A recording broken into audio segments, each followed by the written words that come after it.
Puri ng ating Panginoon. Nasubukan mo na bang ma-scam?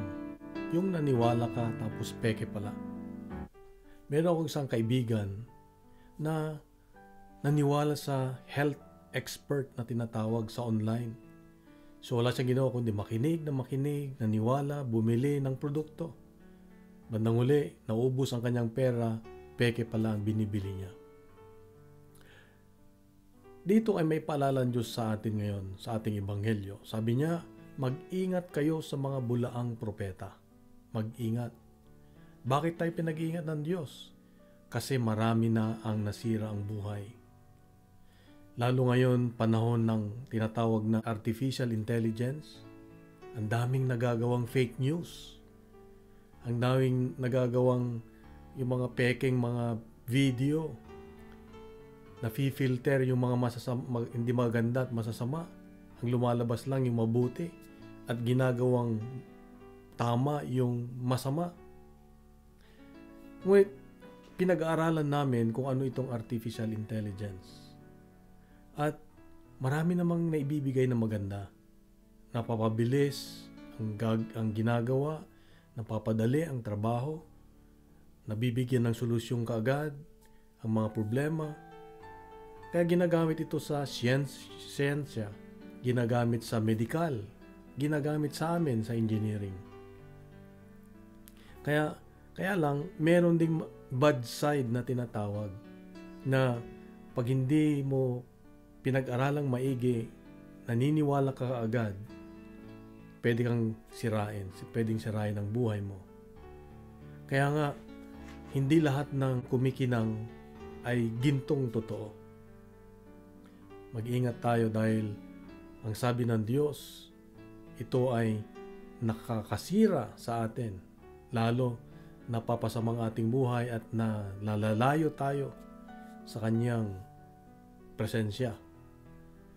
At anong dapat gawin? Sabi niya, madaling makita sa kanilang mga bunga. By their fruit you shall know. By their fruit you shall know.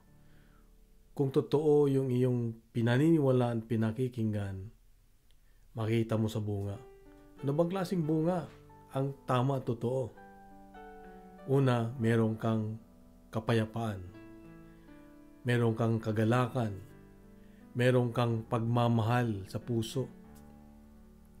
Pero kung peke, hindi totoo, nagkakaroon ka ng takot, nagkakaroon ka ng galit, nagkakaroon ka ng sama ng loob, nagkakaroon ng pagkawatak-watak sa pamilya, sa grupo, sa pananampalataya. Kaya sabi niya mag-ingat sa mga bulaang propeta din. May mga nagtuturo kunwari pero inilalayo tayo doon sa katotohanan. Tandaan natin na ang katotohanan ay hindi uso. Ang katotohanan ay tao. Bakit? Sabi ni Jesus, sabi niya, ako ang katotohanan. Ako ang daan. Ako ang buhay. I am the way, the truth, and the life. Kaya kapatid, tayo'y pinag-iingat ng Diyos ngayon sa Kanyang ebanghelyo. Tinuturuan tayo na hindi lahat ng pinakikinggan natin, pinapanood natin, ay tama at totoo. Kailangan mapanuri tayo. Kailangan natin ng wisdom, karunungan ng Diyos na lagi nating hinihingi sa Diyos ang nabigyan tayo ng karunungan, ng kaalaman para malaman ang tama at mali at magawa natin at masunod ang tama. Kaya itong paalala ng Diyos sa akin ngayon kapatid, inilalayo tayo ng Diyos sa masama dahil mahal naman niya tayo. Kung nagustuhan po natin ang ating reflection ngayon ay bahagi natin sa social media at gawin nating viral ang salita ng Diyos. Punuin natin ng good news ang social media araw-araw. Isang mapagpalang araw sa iyo sa mga mahal sa buhay. God bless.